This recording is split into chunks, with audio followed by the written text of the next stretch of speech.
So let us start with the third lecture on radiation effects. Radiation, we are within the module of radiation damage and radiation effects. और हम ये देखेंगे अब कि जो defects एक हाई एनर्जी न्यूट्रॉन के घुसने से क्रिएट हुए थे, अब वो ग्रो कैसे होंगे। ये जो दो सिंबल हैं ये शायद कहीं ना कहीं इस्तेमाल हो, वेकेंसी और self interstitial atoms. Self interstitial atoms एक दफ़ा मैं फिर रिपीट कर दूं कि ये इंटरस्टिशियल साइट पे वो एटम है जो कि जिनको लेटिस साइट पे होना था। तो ये जो हमारा कॉन्सेप्चुअल एक इंटरस्टिशियल एटम है मटेरियल साइंस में कि वो छोटा सा होता है, ये वो नहीं है। ठीक है। जो ग्रोथ के प्रीकर्सर्स हैं, प्रीकर्सर का मतलब ये होगा कि जिन चीज़ों की जिन बुनियाद के ऊपर डिफेक्ट्स ने ग्रो होना है। डिफेक्ट्स क्यों ग्रो होंगे? इसलिए कि हमारे पास अब एक ऐसा कास्केड मौजूद है जिसके अंदर एक ह्यूज डिफेक्ट्स है। ठीक है ना। सॉलिड बेसिकली तो वो एक सॉलिड के अंदर एक ऐसा इलाका है जो ऑलमोस्ट लिक्विड या गैसेस की तरह उसके अंदर डिफेक्ट्स क्रिएट हुए थे। फिर आहिस्ता आहिस्ता वो लोकली कुछ तो एक दूसरे में जज्ब हो गए, एक दूसरे में डिस्ट्रॉय हो गए, और जो बचे हैं अब उन्होंने ग्रो होना है। तो जो प्रीकर्सर हैं ये वो बुनियादी एंटिटीज हैं जिनके ऊपर ग्रो होना है, जिनके ऊपर न्यूक्लिएट होना है हमारे बड़े डिफेक्ट्स ने, यानी पॉइंट डिफेक्ट्स के मजमूए के ऊपर ग्रो होना है, लाइन डिफेक्ट्स ने और वॉल्यूम डिफेक्ट्स ने, सरफेस डिफेक्ट्स ने। इसमें दो किस्में होंगी, मोबाइल और इमोबाइल। मोबाइल वो हैं जो कि ये प्रीकर्सर्स वो हैं जो मूव कर सकते हैं, they can interact, they can interact with other clusters and they can interact with impurity atoms.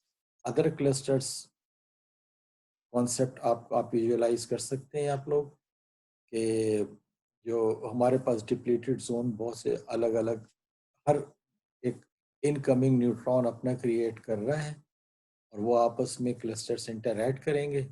Impurity atoms भी आपको क्लियर है कि जो ट्रांसम्यूटेशन के ज़रिए नए एलिमेंट्स या नए आइसोटोप्स क्रिएट हो रहे हैं ड्यू टू न्यूट्रॉन रेडिएशन। के न्यूट्रॉन सिर्फ एनर्जी नहीं दे रहा, कभी कभी इनके अंदर गायब भी हो जाएगा तो इम्प्योरिटी एटम्स। तो इनका आपस में इंटरेक्शन होगा, वो हमने अब देखना है। Vacancy clusters that form perfect dislocation loops are intrinsically glacial. ये एक टर्म है ग्लेसाइल, और ये जोड़ी है ग्लेसाइल और सिसाइल। अगर आपने नहीं सुनी या काफ़ी पहले सुनी होगी तो मैं रिपीट कर दूं कि जो डिसलोकेशंस मूव कर सकते, जो परफेक्ट है, जिनका बर्गर्स वेक्टर फेवरेबल है मूव करने के लिए, तो वो ग्लेसाइल कहलाती हैं, वो मूव हो सकती है।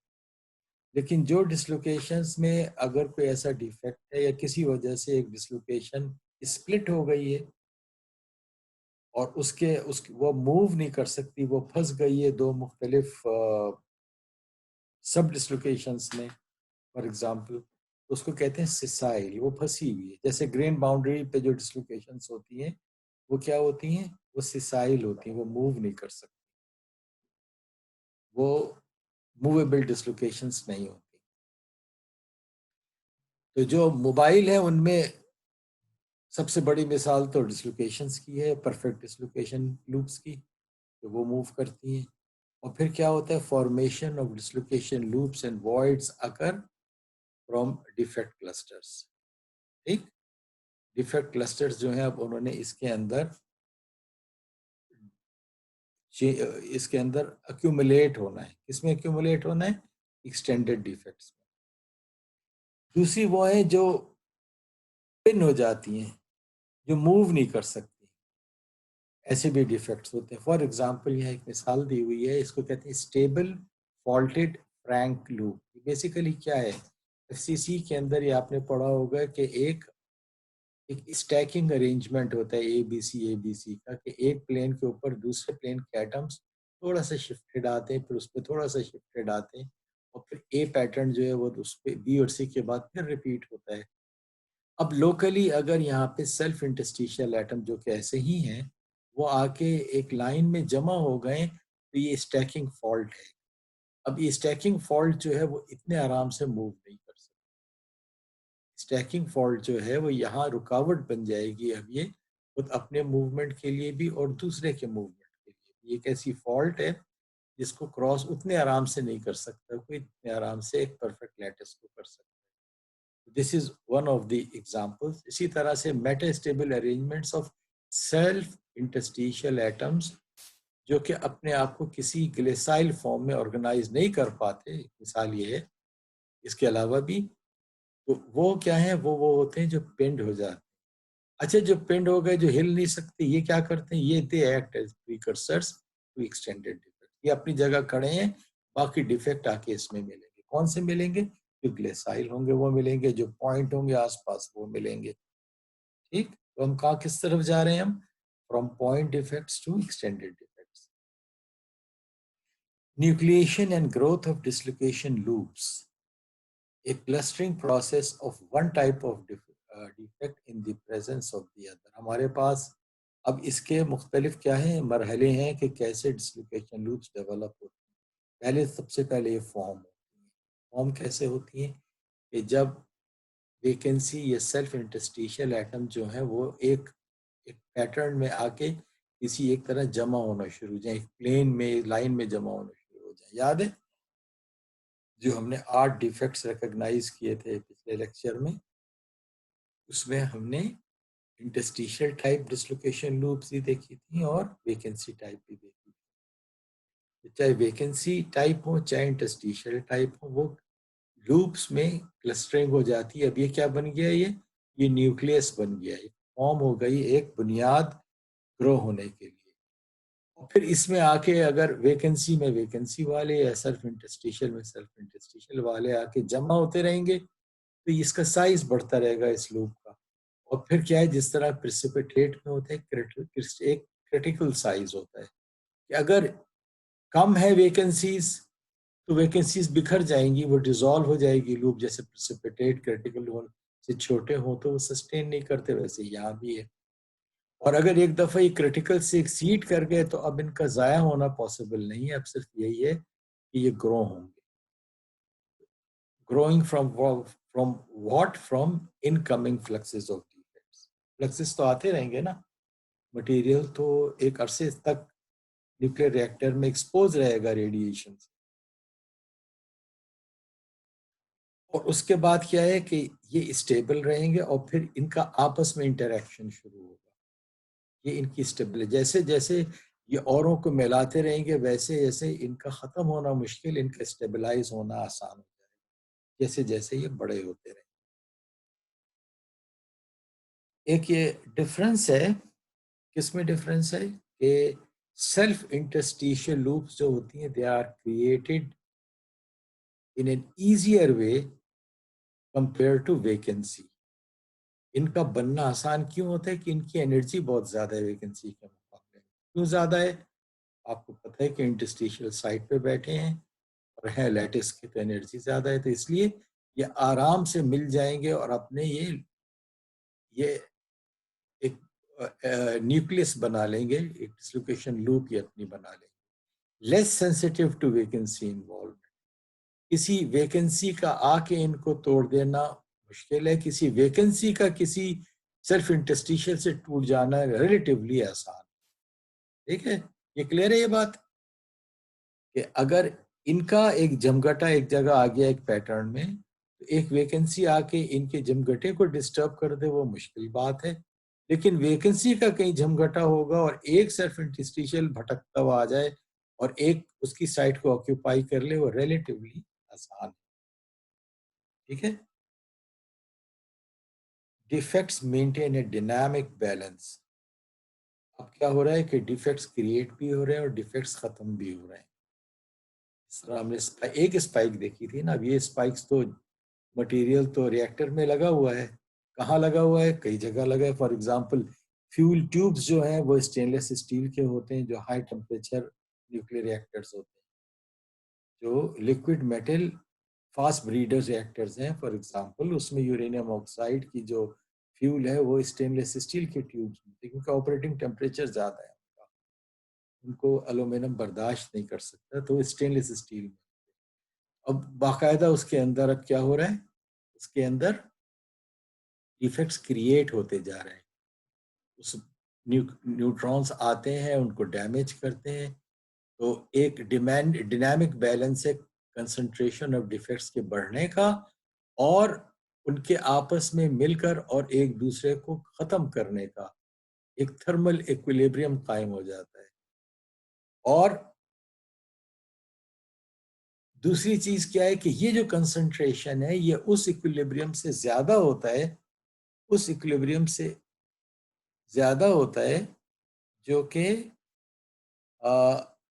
जो कि टेम्परेचर बढ़ने से भी एक डिफेक्ट डेंसिटी बढ़ती है ना। जैसे वैकेंसी का हमने कहा था कि एक नॉर्मल स्टील में जो जिसका कोई ताल्लुक रेडिएशन से ना हो, हर मुख्तलिफ टेम्परेचर के ऊपर एक कंसंट्रेशन होती है, हर मुख्तलिफ टेम्परेचर पे उनकी कंसंट्रेशन है। तो ये जो इरेडिएटेड जो डिफेक्ट्स हैं इनकी भी एक बैलेंस आ गया है, इनकी क्वांटिटी एक फिक्स हो गई है, इनका बनना और टूटना। लेकिन ये बैलेंस इससे ज्यादा है जो थर्मल इक्विलिब्रियम होता है। कोई सवाल है यहाँ तक किसी का? आगे चलते हैं। एट हायर टेम्परेचर, जब टेम्परेचर ज्यादा होगा तो इनकी मोबिलिटी भी बढ़ेगी, तो दे एनिलिएट बाय माइग्रेशन, ये एक दूसरे को खाएंगे। इस तरह से माइग्रेट करेंगे, ये उन जगहों पे चले जाएंगे जहां जाने से सिस्टम की एनर्जी कम हो रही है, या रिकम्बाइन कर लेंगे, अलग अलग अपनी डेट की बनाने के बजाय जुड़ बैठेंगे आपस में। ये जुड़ बैठना क्या है, इंटरस्टिशियल फॉर्म, जैसे हमने पढ़ा डिस्लोकेशन लूप्स। और जो वैकेंसीज है वो क्या करेंगी, उसी तरह से जिस तरह से कि एक मैट्रिक्स में, एल्यूमिनियम मैट्रिक्स में कॉपर जीपीजोन्स बना रहा था, वैसे ये प्लेटलेट्स बना लेंगे। ये एक तरतीब से वैकेंसीज जुड़ जाएंगी, ये अलग अलग होने के बजाय एक जमघटा इनका होगा एक तरतीब से, डिस्क की शेप में, प्लेटलेट्स की शेप में। और अल्टीमेटली ये प्लेटलेट्स कोलैप्स होकर लूप्स बना लेंगे। और दूसरा क्या करेंगे ये वैकेंसीज, अगर ये क्लस्टर्स हैं तो ये वॉइड्स बना लेंगे। अगर ये रैंडम क्लस्टर्स है और कंसंट्रेशन ज्यादा है, 3D फॉर्मेट इनका होगा, ये वॉइड्स बना लेंगे। डिसलोकेशन लूप्स जो है लाइन डिफेक्ट्स हैं और ये वॉल्यूम डिफेक्ट्स हैं। ठीक है। अच्छा, अब वैकेंसीज वैकेंसीज के साथ जुड़ें, सेल्फ इंटरस्टिशियल के साथ जुड़ें, ये दोनों मिलकर आपस में को एग्जिस्ट हो जाएं कि एक बड़ा इंटरस्टिशियल जो है वो वैकेंसीज के साथ जुड़ा रहे। ये सब चीजें हमने पिछले लेक्चर में इनके मॉडल्स देखे थे। Up to some temperature this thing ये भी सस्टेन करता है। टेम्परेचर का रोल क्या है, इनकी मोबिलिटी का रोल। इन जनरल क्या है कि dislocation loop is a more stable format. जो अलग अलग वैकेंसी है, जो अलग अलग वैकेंसीज हैं वो, उनकी एनर्जी ज्यादा है, डिसलोकेशन लूप्स की एनर्जी कम। वॉइड्स की भी एनर्जी ज्यादा है, तो वॉइड भी टूट सकते हैं लूप्स में और वैकेंसीज भी जुड़ सकती हैं लूप्स में। तो dislocation loops are more stable than small clusters of vacancies. लेकिन क्या है, अगर इन वॉइड्स के अंदर कोई गैस घुस गई, लाइक हीलियम गैस, तो फिर अब ये सरवाइव करेंगे और ग्रो करेंगे, फिर वापसी का रास्ता नहीं। एक वॉइड जो है, एक वॉइड जो है वो तो कन्वर्ट हो सकता है लूप में, हीट ट्रीटमेंट से भी और एनर्जी देने से भी। लेकिन अगर ये वॉइड एक बबल बन गया है, बबल का मतलब ये कि हीलियम इसमें घुस गई है, तो फिर ये वापस नहीं आ सकता। इसको भी हमने देखना है आज। वॉइड फॉर्मेशन आ ही गया। डिप्लीटेड जोन याद होगा आपको, ये डिप्लीटेड जोन है। They are the regions of vacancy concentration. Depleted का मतलब ही यही है कि यहाँ जगह ज्यादा है, एटम कम, और ये एटम आसपास घुस गए तो यहाँ डेंसिटी ज्यादा है। ठीक, तो they are depleted from what? Depleted from atoms. Concentrated in what? Concentrated in vacancies.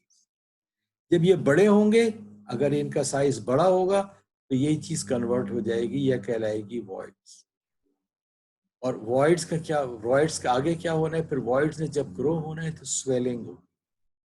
जब स्वेलिंग होगी तो खाली वॉल्यूम ग्रो जब करेगा तो डेंसिटी कम हो जाएगी। ठीक है ना, तो डेंसिटी कम हो जाएगी।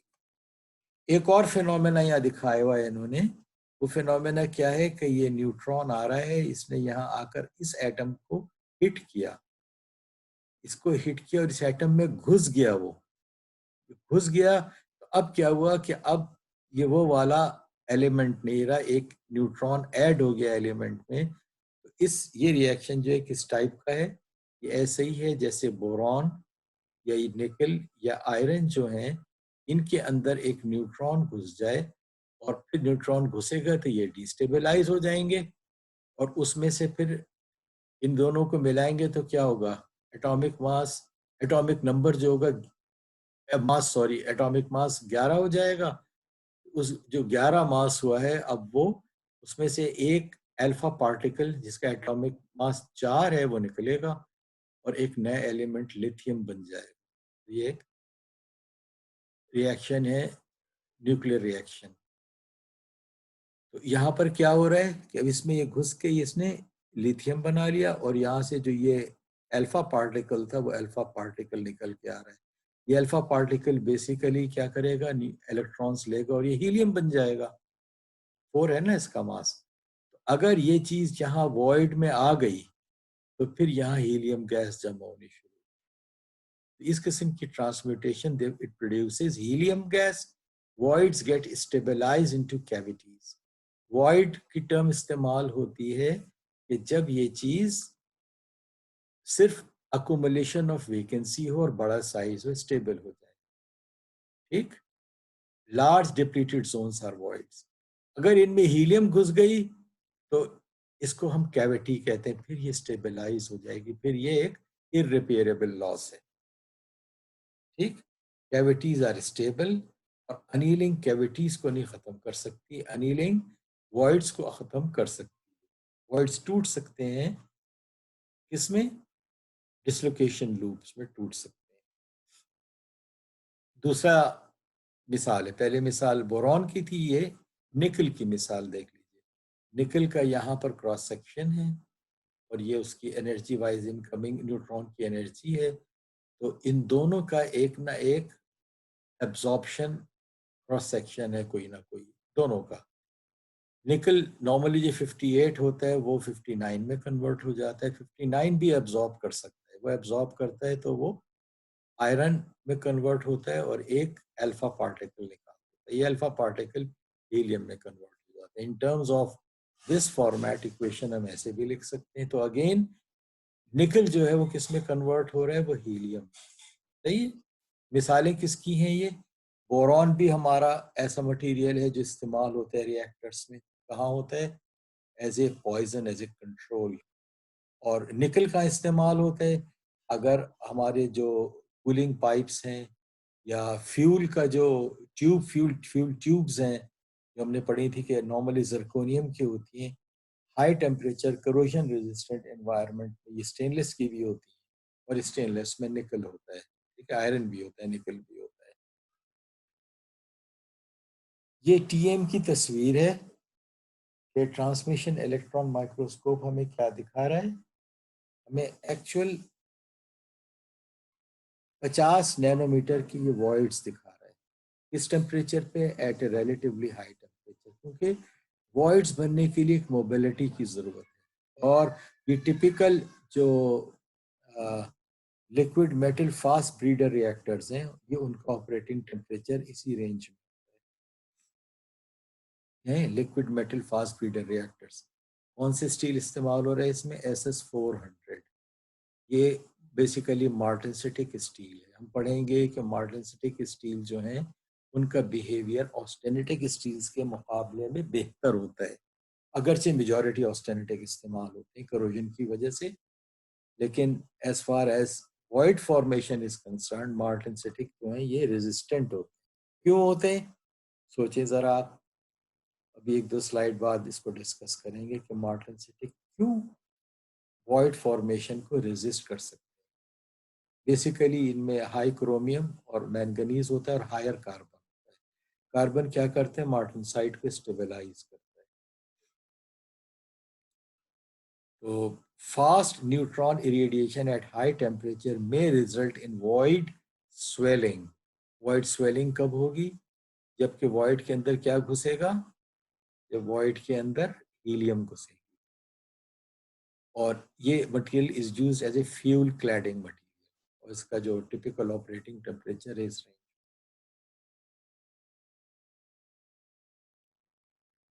और जब वॉइड फॉर्मेशन हो या डिफेक्ट फॉर्मेशन हो तो क्या होता है? स्ट्रेंथ तो इंक्रीज होती है लेकिन डक्टिलिटी डिक्रीज हो जाती है। ठीक है ना, डक्टिलिटी डिक्रीज हो जाती है which is a negative effect. तो basically this is a concern. Void may contain some helium gas with strong interaction. Helium gas एक दफा इन कैविटीज में वॉइड्स में घुस गई तो कैविटीज को क्रिएट कर। इस स्लाइड के आखिर में इस रेफरेंस से कुछ स्लाइड्स हैं जो कि इस सारी कहानी को एक्सप्लेन भी करती हैं। Void formation in all metals, सिर्फ ये स्टील की बात नहीं, ये सारे मेटल्स ये बिहेवियर शो कर सकते हैं, और typically at a intermediate temperature, relatively high temperature. जो हाई टेम्परेचर रिएक्टर्स हैं ये उनकी रेंज है। और वॉइड फॉर्मेशन किस पे डिपेंड करेगा? डिपेंड करेगा कॉम्पोजिशन पे, ग्रेन साइज पे, ये चीज़ें हम देखेंगे आज। टेम्परेचर हमने ऑलरेडी जिक्र कर दिया। कोल्ड वर्किंग, ये जो ग्रेन साइज और कोल्ड वर्किंग, ये दोनों क्या चीज़ें थी? हमारी स्ट्रेंथनिंग मैकेनिज्म्स। स्ट्रेंथनिंग मैकेनिज्म का बिहेवियर वॉइड फॉर्मेशन पे क्या होगा, और वॉइड को स्टेबलाइज कौन सी चीज़ करती है? इरिवर्सिबल कौन सी चीज़ बनाएगी? हीलियम बनाएगी। और जितना इम्पैक्ट इनका इन रिएक्टर्स पे होता है, फ्यूजन रिएक्टर्स के न्यूट्रॉन्स और ज़्यादा एनर्जेटिक होते हैं, वो घुसते हैं तो तबाही और ज़्यादा फैलाते हैं, तो उनके अंदर ये phenomenon is much more severe. तो ये जो न्यू टेक्नोलॉजीज हैं, अपकमिंग रिएक्टर्स हैं, void formation is a concern. हमने अब तक जो पढ़ा है इसको समराइज कर लें कि हमने क्या पढ़ा था। कंडीशंस की क्या होती हैं? एक तो ये कि वैकेंसीज और इंटरस्टिशियल्स को they should be mobile. Temperature ज़्यादा होगा तो मोबाइल होंगे, मोबाइल होंगे तो हिल के जाएंगे, हिल के जाएंगे तो जुड़ के बैठेंगे, जुड़ के बैठेंगे तो वॉइड बनाएंगे। Larger super saturation of vacancy, जाहिर है कि वॉइड्स के लिए हमें वैकेंसीज का एक जमघटा चाहिए बहुत ज़्यादा। ठीक है ना, जो अलग अलग अनस्टेबल हो, मिलकर वो एक लेसर एनर्जी इस सिस्टम को ले आए। लार्जर सुपर सैचुरेशन, ठीक, सुपर सैचुरेशन कहाँ से आएगी? डिफेक्ट क्रिएट होने से आएगी। जो न्यूट्रॉन आ रहे हैं एनर्जी लेके, वो क्रिएट करेंगे। सुपर सैचुरेशन को किल कौन सी चीज करेगी? सुपर सैचुरेशन को किल टेम्परेचर करेगा, कि वो मोबिलिटी जो है वो बढ़ जाएगी, और सुपर सैचुरेशन जो है वो रिड्यूस होगी। एटम्स हिल के कोशिश करेंगे कि वो ज्यादा लोअर एनर्जी सिस्टम की तरफ आए, जैसे कि हमारे सॉल्यूट्स में होता है, सुपर सैचुरेटेड सॉलिड सॉल्यूशंस में होता है कि हायर टेम्परेचर होगा तो प्रेसिपिटेशन शुरू हो जाएगी। यहाँ भी यही फिनोमेना है। सिंक मस्ट डिफरेंशिएट बिटवीन, ये एक इंपॉर्टेंट पॉइंट है कि जब ये जाके इनकी मोबिलिटी आ गई, अब वैकेंसी वैकेंसी के पास जाए, इस पे इसके पास ना जाए। सेल्फ इंटरस्टिशियल के पास आए, वैकेंसी के पास ना जाए। तो अगर सिस्टम ऐसा है, इनकी जो कॉम्बिनेशंस वो ऐसी हैं कि इसमें डिफरेंशिएट हो, एक वैकेंसी ये चुने कि मैंने वैकेंसी के पास जाना है, अगर एनर्जी इस सिलेक्शन को फेवर करेगी तभी वॉइड स्वेलिंग होगी। ये वॉइड स्वेलिंग की कंडीशन है। और अगर ये डिफरेंशिएट नहीं करेगी तो ये आपस में एक दूसरे को खत्म कर देंगे, वैकेंसी कंसंट्रेशन कम हो जाएगी। वो कौन सी चीज है जो इसको हेल्प करेगी? वो थर्मोडायनामिक कंडीशंस है। थर्मोडायनामिक कंडीशंस हैं जो डिसाइड कराएंगी कि एनर्जी यहाँ जाने में कम हो रही है, यहाँ जाने में कम हो रही है। स्टेबलाइज, ये अभी आप पढ़ चुके हैं कि इसको एक दफा वॉइड को कन्वर्ट करें इनटू कैविटीज, वो कौन सी चीज करेगी? वो हीलियम करेगा। हीलियम क्या करेगा? जो एम्ब्रियो एक वॉइड का था उसको स्टेबलाइज कर। एम्ब्रियो क्या होता है? एक न्यूक्लियस होता है। अब फिर ये वॉइड कोलैप्स नहीं हो सकता, अब ये वापस डिस्लोकेशन लूप्स में नहीं जा सकता, इसके अंदर हीलियम मौजूद है। ये पब्लिश्ड वर्क है और हॉरिजॉन्टल एक्सिस के ऊपर वॉइड डायमीटर है, किस साइज का वॉइड मेरे पास मौजूद होगा, ये मुख्तलिफ टेम्परेचर्स के ऊपर प्लॉट्स हैं। ठीक है, वॉइड्स के साइज डिस्ट्रीब्यूशन क्या है? इस केस में मेरे पास क्या है कि जो एवरेज साइज है वॉइड का वो इधर कहीं है। ठीक है ना, कि 100 ऑफ एंगस्ट्रॉम की रेंज में है जो मैक्सिमम साइज है, और उसके पास कुछ स्कैटर, और जैसे टेम्परेचर बढ़ता जा रहा है वॉइड का डायमीटर बढ़ता जा रहा है। यहाँ पर क्या है? वॉइड्स पर सेंटीमीटर क्यूब कि कितने वॉइड्स हैं। तो वॉइड्स के नंबर ज्यादा हैं और साइज छोटा है कम टेम्परेचर पे। कौन सी चीज याद आ रही है? प्रेसिपिटेशन और ग्रोथ में भी यही होता है ना, कि जब मेरे पास अंडर कूलिंग ज्यादा हो, अंडर कूलिंग ज्यादा का मतलब टेम्परेचर में ज्यादा नीचे ले आऊं तो न्यूक्लिएशन बढ़ जाती है, ग्रोथ स्लो हो जाता है। यहाँ भी वही हो रहा है कि मेरे पास न्यूक्लिएशन ऑफ वॉइड्स ज्यादा है, नंबर ऑफ वॉइड्स ज्यादा है, लेकिन उनका साइज छोटा है। जैसे जैसे टेम्परेचर बढ़ता जाएगा तो मोबिलिटी बढ़ती जाएगी और ये छोटे छोटे वॉइड्स जो हैं ये मर्ज होते जाएंगे बड़े में। बड़ा वॉइड जो है उनका डायमीटर बड़ा हो जाएगा लेकिन नंबर ऑफ वॉइड्स कम। ठीक, एक दूसरा तरीका इसको देखने का कि अब मैं ये देखूं कि मेरे पास ऑपरेटिंग टेम्परेचर 350 भी है, 500 भी है, 600 भी। तो जो स्वेलिंग क्या है, स्वेलिंग अब ये नहीं देख रही कि वॉइड्स का साइज क्या है या वॉइड्स का नंबर क्या, वो देख रही टोटल वॉल्यूम कितना है वॉइड्स का। तो टोटल जो वॉइड्स का वॉल्यूम है वो किसी इंटरमीडिएट टेम्परेचर पे मैक्सिमम है। पीक उसकी कहाँ है? किसी एक इंटरमीडिएट टेम्परेचर पे। क्यों? यहाँ वॉइड्स टोटल वॉल्यूम उनका कम क्यों है? बेशक उनका नंबर ज्यादा हो, साइज छोटा, इससे गरज नहीं, टोटल वॉल्यूम ऑफ वॉइड्स जो है वो कितना है? वो कम है, हाई टेम्परेचर पे भी कम। क्या रीजन है इसका?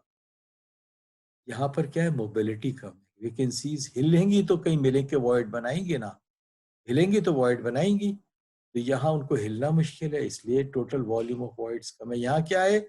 यहाँ टेम्परेचर इतना ज्यादा है कि सुपर सैचुरेशन ऑफ वैकेंसीज की नहीं रही। वैकेंसी ने अल्टीमेटली इक्विलिब्रियम कंसंट्रेशन की तरफ जाना होगा ना, अगर मौका मिल गया। तो हाई टेम्परेचर क्या कर रहा है? तो उनको सुपर सैचुरेशन को किल आउट कर रहा है।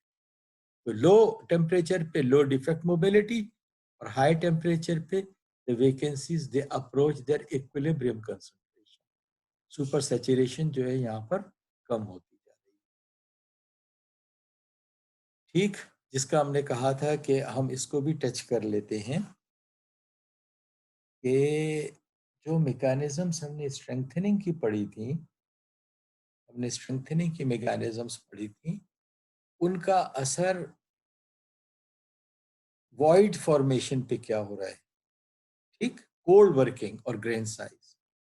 तो अगर डिस्लोकेशन डेंसिटी ज्यादा है तो वॉइड्स कम बन रहे हैं। क्यों बन रहे हैं कम? गैस इसलिए कम बन रहे हैं कि जब हर डिस्लोकेशन जो है वो एक डिफेक्ट, तो वॉइड्स जो, ये वॉइड कहाँ किससे बनेंगे? वैकेंसी से बनेंगे। तो वैकेंसीज जो है वो कहाँ जाके जमा, उनको आसान है सिंक में। सिंक क्या है? डिस्लोकेशन।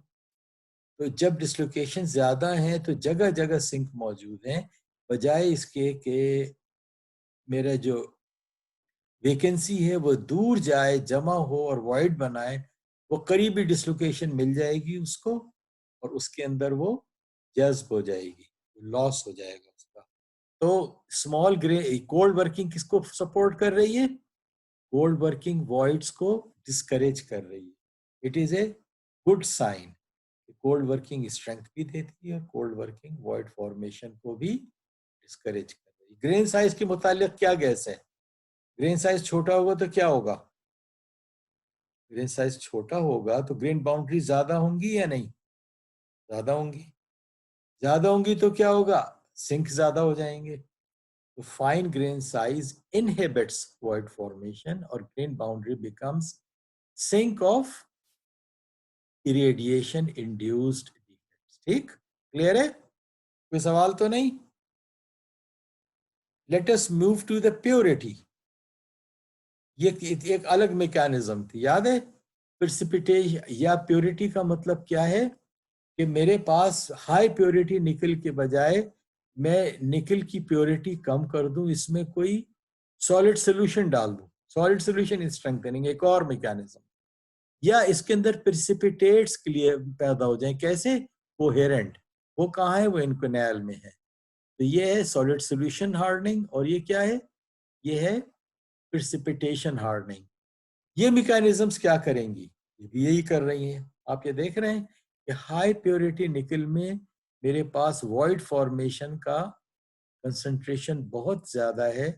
हॉरिजॉन्टल एक्सिस पे फ्लुएंस है कि मेरे पास किस रेट से न्यूट्रॉन्स आ रहे हैं। न्यूट्रॉन ज्यादा आएंगे तो स्वेलिंग ज्यादा होगी। फिक्स कर दो फ्लुएंस को, मैंने यहाँ 2 पे फिक्स कर दिया, ठीक है ना? 2 न्यूट्रॉन्स पर सेंटीमीटर स्क्वायर पे फिक्स कर दिया मैंने। सॉरी, पावर टू 21 भी है तो यहाँ फिक्स कर दिया मैंने। तो अब जो प्योर निकल है उसमें स्वेलिंग सबसे ज्यादा हो रही है। जो जिसके अंदर कुछ कुछ परसेंट इम्प्योरिटी है उसमें कम हो रही है स्वेलिंग। और जहां प्रिसिपिटेट्स हैं वहां स्वेलिंग तो उल्टी बात है, शायद डेंसिफिकेशन हो रही है थोड़ी बहुत। तो रीजन वही है, रीजन वही है। और इसमें आप देख रहे हैं, इसमें अनील्ड और कोल्ड वर्क दोनों सैंपल्स हैं। इन जनरली ये सारे जो छोटे वाले हैं, ये जो है ये कोल्ड, ये जो क्लोज बॉक्सेस हैं ये कोल्ड वर्कड हैं और ये वाले अनील्ड हैं, ठीक है ना? तो precipitates strain hard in the matrix. Fine coherent precipitates ये क्या करते हैं? याद है जीपी जोन्स? वो उसमें लैटिस कंटिन्यूटी होती है लेकिन लैटिस जो है स्ट्रेन हो जाता है। Interface is continuously bonded. Interface में कंटिन्यूटी होती है ना अक्रॉस द कोहेरेंट प्रेसिपिटेट, लेकिन कंटिन्यूअसली स्ट्रेन बढ़ता रहता है। एक ग्रेडियंट ऑफ स्ट्रेन है। और ये क्या करती है? ये जगहें जो है वो वैकेंसी और इंटरस्टिशियल को आपस में मुलाकात का मौका दे देती है, साइड दे देती है जहाँ ये दोनों मिल जाए। तो क्या है, डिफेक्ट्स आपस में एक दूसरे को किल कर देते हैं और ये डिस्करेजेस स्वेलिंग। शार्प इफेक्ट है इसका, इसका इफेक्ट शार्प है ये। और इन कैनाल के अंदर जो एक्चुअल फिनोमेना देखा गया है over a period of time वो ये कि ये जो इनकमिंग न्यूट्रॉन्स हैं ये थोड़ा सा डेंसिटी में अगर कोई चेंज, इसको कहेंगे भी चेंज, तो ये उल्टा है कि वो स्वेलिंग के बजाय डेंसिफिकेशन कर रहे हैं। दूसरे लफ्जों में ये डिफेक्ट डेंसिटी जो क्रिएट हुई थी उसको भी किल आउट कर रहे हैं, उसको भी मोबिलिटी दे रहे हैं कि वो भी खत्म हो जाए। That is interesting. तो हमारी मिसाल थी निकल की, ये आयरन की मिसाल है। यहाँ दो किस्म के स्टील्स हैं। ये वाले क्या है? ये है ऑस्टेनेटिक स्टेनलेस स्टील इन 316। कौन सा है ये? रिसर्च के लिए डेवलप ग्रेड्स हैं जो कि काफी प्योरिटी के हैं। ये रिलेटिवली कमर्शियल लॉट है जो इम्प्योर है। और ये क्या है? ये मार्टेंसिटिक स्टील्स है। ये मार्टेंसिटिक स्टील्स है। क्लियर कट है डिफरेंस? जिस तरह इनकनाल में था वहां पर कौन सी मैकेनिज्म थी? Precipitation hard. यहाँ कौन सी मैकेनिज्म आ रही है मार्टेंसिटिक स्टील में? Transformation hardening. तो यहाँ हम क्या देख रहे हैं कि जो फेरेटिक और मार्टेंसिटिक स्टेनलेस स्टील है वो नीचे ये वाले काले डॉट्स 6 मुख्तलिफ स्टील्स लिए, उन सब का बिहेवियर एक जैसा है as long as they are ferritic और मार्टेंसिटिक। और कंपेयर किससे कर रहे हैं? ऑस्टेनेटिक से। ये दोनों ऑस्टेनेटिक है, ये हाई प्योरिटी है, ये कमर्शियल प्योरिटी। और क्लियर है ये कि इसके अंदर स्वेलिंग जो है वो is not more than 2%, very almost negligible swelling है इसके अंदर even after high Fluence exposure, ठीक है ना? ये 5% यहाँ पे है, तो ये ऑलमोस्ट 2% के आसपास। और इनकी में कहा है, इनमें ऑर्डर ऑफ मैग्नीट्यूड हाई है। In austenitic stainless steel increases the fluence, swelling increases the with fluence and exceeds 30%. ठीक, रीजन क्या है कि मार्टेनसाइट में क्या चीजें हैं? मार्टेनसाइट में डिफेक्ट डेंसिटी बहुत ज्यादा है। कौन सी है? एक तो लैथ के आपस में इंटरफेस, हाई डिसलोकेशन डेंसिटी, याद है लैथ में बहुत ज्यादा होती है। उसके बाद अगर इसको टेम्पर किया है तो फिर इसमें जो प्रेसिपिटेट्स हैं, फेराइट और सीमेंटाइट के, उनका इंटरफेस। तो डिफेक्ट सिंक्स स्टील में क्या है? Ferrite, martensites, they both have lath boundaries. Precipitates कौन से वाले? सीमेंटाइट, जब अगर उसको टेम्पर कर लिया है। हाई डेंसिटी ऑफ डिसलोकेशंस, ये सब सिंक बन जाते हैं और ये स्वेलिंग को कंट्रोल करते हैं। ठीक, swelling is reported only at high doses. जबकि ऑस्टेनाइट क्या है? उसके अंदर क्रोमियम है और निकल है। अच्छा, ये दूसरा रीजन है। अब क्या होगा? इसकी वजह से हीलियम फॉर्म होगी और हीलियम क्या करेगी? जो भी कहीं वॉइड बना है उसको कन्वर्ट कर देगी कैविटी में, हीलियम घुस जाएगी और उसको स्टेबलाइज कर देगी। तो यहाँ इसको कंक्लूड करते हैं। इस पर कोई सवाल है आपका? कोई सवाल है आपका?